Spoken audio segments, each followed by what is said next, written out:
क्या 35,000 में आने वाला iQOO Neo 9 Pro बेटर है 40,000 में आने वाले OnePlus 12R से? और अगर आप भी 40,000 के बजट में कोई सा स्मार्टफोन परचेस करने वाले और कंफ्यूज है इन दोनों स्मार्टफोन के बीच में कौन से स्मार्टफोन के साथ जाना चाहिए, तो इस वीडियो में इन दोनों स्मार्टफोन के बीच में परफॉर्मेंस टेस्ट करने वाला हूं, जहां पर अंतुतु Geekbench, CPU throttling, app opening time और रैम मैनेजमेंट टेस्ट करने वाले हैं और बैटरी चार्जिंग स्पीड, कैमरा और ओवरऑल स्पेक्स के बारे में भी बात करेंगे। और ये देखने वाले हैं इन दोनों स्मार्टफोन में से कौन सा स्मार्टफोन बेटर परफॉर्म करता है। इन दोनों ही स्मार्टफोन में Qualcomm की तरफ से Snapdragon 8 Gen 2 वाला एक फ्लैगशिप 5G प्रोसेसर मिल जाता है और उसके साथ साथ 3 साल तक के मेजर OS अपडेट्स और 4 साल तक के सिक्योरिटी पैच अपडेट्स दोनों ही स्मार्टफोन में देखने को मिल जाएंगे। बाकी उसके अलावा iQOO Neo 9 Pro में आपको सुपर कंप्यूटिंग Q1 चिप देखने को मिल जाती है, जो कि गेमिंग करते वक्त फ्रेम रेट्स को 144 FPS तक पुश करती है। LPDDR5 की रैम है, UFS 4.0 की स्टोरेज है। वहीं दूसरी तरफ OnePlus 12R में Trinity इंजन देखने को मिल जाता है, LPDDR5 की रैम है और UFS 3.1 की स्टोरेज है। क्योंकि Neo 9 Pro में UFS 4.0 की स्टोरेज है, तो यहाँ पर better read and right speeds देखने को मिल जाती हैं। स्टोरेज टेस्ट में 12R का स्कोर 68,000 के आसपास आता है। वहीं दूसरी तरफ Neo 9 Pro का स्कोर 1,25,000 के आसपास है। परफॉर्मेंस टेस्ट को स्टार्ट करने से पहले बता दूं, इन दोनों ही स्मार्टफोन में मैंने एक्सटेंडेड रैम को ऑफ कर दिया है। दोनों ही स्मार्टफोन में अलग से परफॉर्मेंस मोड वाला ऑप्शन देखने को मिल जाता है। iQOO में मॉन्स्टर मोड देखने को मिल जाता है, 12R में हाई परफॉर्मेंस मोड देखने को मिल जाता है। अभी सबसे पहले हम इन दोनों स्मार्टफोन के बीच में अंतुतु बेंचमार्क स्कोर करने वाले हैं और जो स्कोर निकल के आता है OnePlus 12R का, वो 12 लाख के आसपास आता है और ये स्कोर हर बार 12 से 14 लाख के आसपास रहता है। वहीं दूसरी तरफ Neo 9 Pro में 15,55,421 का अंतुतु स्कोर आया है। उसके बाद हम करने वाले हैं CPU थ्रॉटलिंग टेस्ट, जहां पर OnePlus 12R का स्कोर 67% रहा और Neo 9 Pro का 90% रहा। दोनों के बीच में अगर कंपेयर करें तो Neo 9 Pro का स्कोर फार बेटर है। उसके बाद हमने Geekbench स्कोर भी करके देखे, जहां पर again iQOO Neo 9 Pro better था OnePlus 12R से। अभी हम इन दोनों स्मार्टफोन के बीच में ऐप ओपनिंग टेस्ट करने वाले हैं और normal day to day users में यूज होने वाले एप्स को ओपन करके देखेंगे कौन सा स्मार्टफोन पहले ओपन करता है। और कुछ गेम्स को भी मैंने इंक्लूड किया है। टेस्ट को स्टार्ट करने से पहले बता दूं, रिसेंट में कोई भी एप्स ओपन नहीं है। सबसे पहले ओपन कर लेते हैं सेटिंग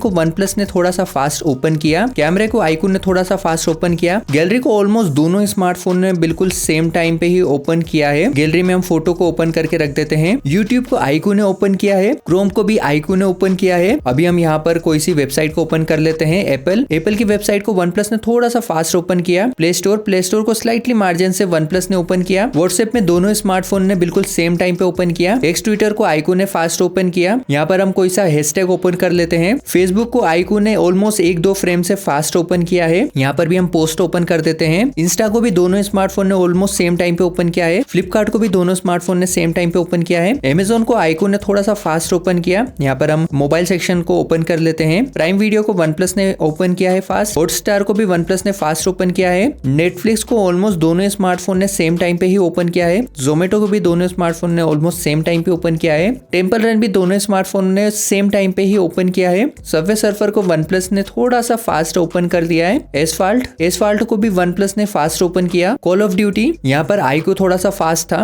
फ्री फायर मैक्स में भी iQOO फास्ट था। BGMI में भी iQOO थोड़ा सा फास्ट था। अभी हम इन दोनों स्मार्टफोन का रैम मैनेजमेंट टेस्ट करने वाले हैं, जहां पर हमने जितनी भी एप्स को ओपन किया है उन्हें फिर से ओपन करके देखेंगे और ये देखेंगे कि कितनी एप्स में OnePlus 12R या फिर iQOO Neo 9 Pro रिफ्रेश होता है या फिर रिलोड करता है। तो टेस्ट को स्टार्ट कर लेते हैं। सबसे पहले देख लेते हैं सेटिंग को दोनों स्मार्टफोन ने रिफ्रेश नहीं किया है, एज इट इज थे बैकग्राउंड में। कैमरे को भी दोनों स्मार्टफोन ने रिफ्रेश नहीं किया है। गैलरी को दोनों स्मार्टफोन ने ऐसा लगा रिफ्रेश किया है, क्योंकि हमने लास्ट टाइम फोटोज ओपन करके रखी थी। यूट्यूब में भी दोनों स्मार्टफोन ने रिफ्रेश किया। क्रोम को दोनों स्मार्टफोन ने रिफ्रेश नहीं किया है। प्ले स्टोर दोनों स्मार्टफोन ने रिफ्रेश नहीं किया है। व्हाट्सएप को भी दोनों स्मार्टफोन ने रिफ्रेश नहीं किया है। एक्स ट्विटर दोनों स्मार्टफोन ने रिफ्रेश नहीं किया है। यहाँ पर हमने हैशटैग ओपन किया था। फेसबुक यहाँ पर भी दोनों स्मार्टफोन ने रिफ्रेश नहीं किया है। इंस्टाग्राम को भी दोनों स्मार्टफोन ने रिफ्रेश नहीं किया है। फ्लिपकार्ट भी रिफ्रेश नहीं हुआ है।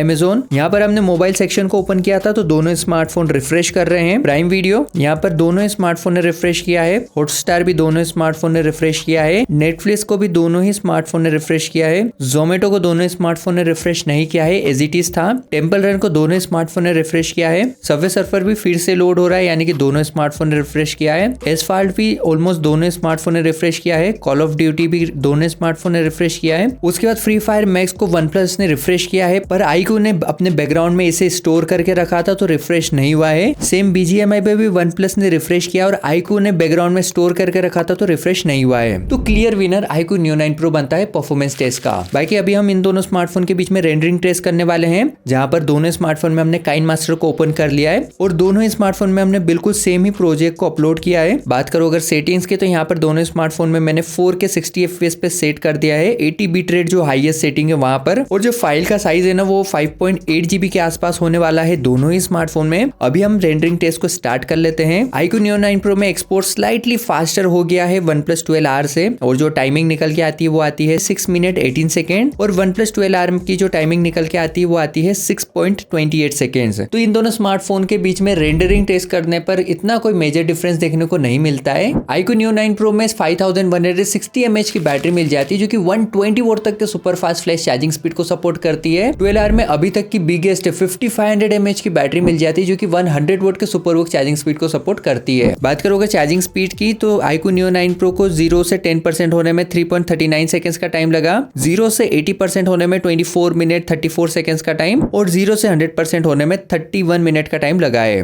वहीं दूसरी तरफ OnePlus 12R को 0 से 10% होने में 3 मिनट्स 55 सेकंड का टाइम लगा, 0 से 80% होने में 26 मिनट्स 35 सेकंड का टाइम, और 0 से 100% होने में ऑलमोस्ट 37 मिनट्स का टाइम लगा है। अभी हम बात कर लेते हैं इन दोनों स्मार्टफोन के स्पीकर्स की। दोनों स्मार्टफोन में आपको डुअल स्टीरियो स्पीकर्स देखने को मिल जाते हैं।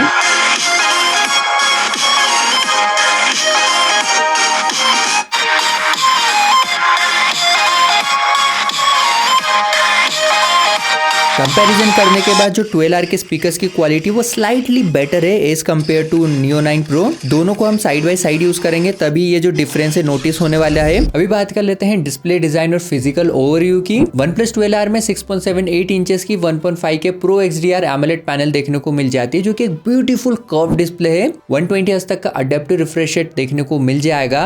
Neo 9 Pro में भी 6.78 इंचेस की 1.5K 10-bit AMOLED पैनल देखने को मिलती है, और जो डिजाइन है वो फ्लैट डिजाइन है। 144 हर्ट्ज तक का रिफ्रेश रेट देखने को मिल जाता है, जो कि थोड़ा सा गिमिकी है, क्योंकि normal day to day uses में अगर आप एप्स चलाते हैं, कैमरा या फिर सोशल मीडिया सर्फ करते हैं, तो मैक्सिमम आपको 120 हर्ट्ज तक का रिफ्रेश रेट मिलेगा। और इवन गेमिंग करते वक्त फ्री फायर और BGMI में भी सिर्फ 120 हर्ट्ज तक का रिफ्रेश रेट मिल जाता है। बात करो अगर कर्व वर्सेस फ्लैट की, तो जो कर्व डिस्प्लेस होती है वो थोड़ी सी ज्यादा प्रीमियम और इन हैंड फील अच्छा रहता है कर्व डिस्प्लेस का। वहीं दूसरी तरफ फ्लैट डिस्प्लेस भी बहुत ही अच्छी रहती है, प्रैक्टिकल और अनवांटेड टचेस नहीं रहते हैं। दोनों स्मार्टफोन में स्लिम बेजल्स देखने को मिल जाते हैं, पर कहीं ना कहीं फ्रंट से अगर देखें तो जो 12R है उसकी डिस्प्ले थोड़ी सी ज्यादा प्रीमियम लगती है। iQOO Neo 9 Pro में 1400 निट्स तक की नॉर्मल पिक ब्राइटनेस मिलती है, 12R में 1600 निट्स तक की नॉर्मल पिक ब्राइटनेस मिलती है। डे टू डे यूजेस में भी जो 12R की डिस्प्ले वो थोड़ी सी ब्राइटर लगती है Neo 9 Pro से। बाकी बात करूं अगर पिक ब्राइटनेस की, तो Neo 9 Pro में 3000 निट्स तक की पिक ब्राइटनेस मिलती है, और 12R में 4500 निट्स तक की पिक ब्राइटनेस मिलती है। मैंने दोनों स्मार्टफोन में जब HDR कंटेंट को प्ले करके देखा तो मुझे Neo 9 Pro की डिस्प्ले थोड़ी सी ज्यादा ब्राइट लगी। 12R में आपको Corning के Gorilla Glass Victus का सपोर्ट मिल जाता है फ्रंट में। Neo 9 Pro में शॉर्ट सेंसेशन का प्रोटेक्शन है। फ्लैट डिस्प्ले है तो फुटने के चांसेस थोड़े कम है, कर्व डिस्प्ले है तो फुटने के चांसेस ज्यादा है, तो प्रोटेक्शन भी अच्छी यहाँ पर देखने को मिल जाती है। इन हैंड फील मुझे OnePlus 12R का थोड़ा सा बेटर लगा, क्योंकि यहाँ पर बैक में सबसे पहले तो कर्व देखने को मिल जाता है, उसके ऊपर ग्लास बैक के साथ आता है, और जो साइड से वो एल्यूमिनियम की देखने को मिल जाती है। वहीं दूसरी तरफ Neo 9 Pro में आपको बैक में वीगन लेदर वाला डिजाइन मिलता है, साइड्स पॉलीकार्बोनेट की दी गई हैं, और इन हैंड फील अच्छा है, पर अगर कंपेयर करें 12R से तो थोड़ा सा। और मेरे पास 12R का ब्लू वाला वेरिएंट है, जो कि ग्लोसी बैक के साथ आता है, तो फिंगरप्रिंट यहाँ पर आपको भर भर के देखने को मिल जाते हैं। अगर आपको ग्लोसी बैक नहीं चाहिए तो आप ब्लैक वाले वेरिएंट के साथ जा सकते हैं। बाकी Neo 9 Pro में मेरे पास वेरिएंट है वो है फायरी रेड वाला, जो कि थोड़ा सा वाइब्रेंट और फंकी फील देता है। अगर आपको परफॉर्मेंस सेंट्रिक स्मार्टफोन चाहिए या फिर थोड़ा बहुत गेमिंग लुक और फंकी लुक के साथ आने वाला स्मार्टफोन चाहिए, तो ये आपके लिए बहुत ही अच्छी चॉइस हो सकती है। और अगर आपको एक एलिगेंट और मिनिमलिस्टिक डिजाइन चाहिए तो आप इसके ब्लैक वाले वेरिएंट के साथ जा सकते हैं। उसके बाद बात करें अगर कैमरे की, तो OnePlus 12R में आपको पिछले साल की तरह 11R के जैसे 3 कैमरा देखने को मिल जाएंगे, और सेम कैमरा सेटअप है। प्राइमरी कैमरा 50 मेगापिक्सल का IMX890 वाला सेंसर है, दूसरा कैमरा 8 मेगापिक्सल का अल्ट्रा वाइड, तीसरा कैमरा 2 मेगापिक्सल का मैक्रो और यूजलेस सेंसर है। वहीं दूसरी तरफ Neo 9 Pro में आपको 50 मेगापिक्सल का IMX920 वाला फ्लैगशिप सेंसर देखने को मिल जाता है, जो कि ऑन पेपर एक बेटर कैमरा है 12R से। दूसरा कैमरा 8 मेगापिक्सल का अल्ट्रा वाइड एंगल शूटर है, और सिर्फ 2 ही कैमरे का सपोर्ट है। दोनों स्मार्टफोन में फ्रंट में 16 मेगापिक्सल का सेल्फी शूटर मिल जाता है। OnePlus 12R की जो फोटोज है वो थोड़ी सी ज्यादा ब्राइट और येलोइश है, और Neo 9 Pro में मैंने विविड मोड से नेचुरल मोड कर दिया था, क्योंकि विविड मोड में कुछ ज्यादा ही ओवर प्रोसेस फोटोज आ रही थी। बात करो अगर Neo 9 Pro के क्वालिटी की, तो यहाँ पर आपको थोड़ी सी ज्यादा नेचुरल और कॉन्ट्रास्टी फोटोज देखने को मिल जाती है। वाइड एंगल शूटर में भी 12R की फोटोज थोड़ी सी ज्यादा येलोइश और ब्राइट है। Neo 9 Pro की थोड़ी सी ज्यादा कॉन्ट्रास्टी 60 है और सेल्फी कैमरा में 12R की फोटोज थोड़ी सी ज्यादा वाइड है as compared to Neo 9 Pro और ओवरऑल सेल्फी कैमरे की क्वालिटी मुझे 12R की बेटर लगी। और अभी जो वीडियो रिकॉर्ड हो रही है वो हो रही है दोनों स्मार्टफोन के सेल्फी कैमरे से। OnePlus 12R जो है वो थोड़ा सा ज्यादा वाइड है और दोनों स्मार्टफोन में जो मैक्सिमम सेटिंग मिलती है वो मिलती है 1080p 30 FPS पे। और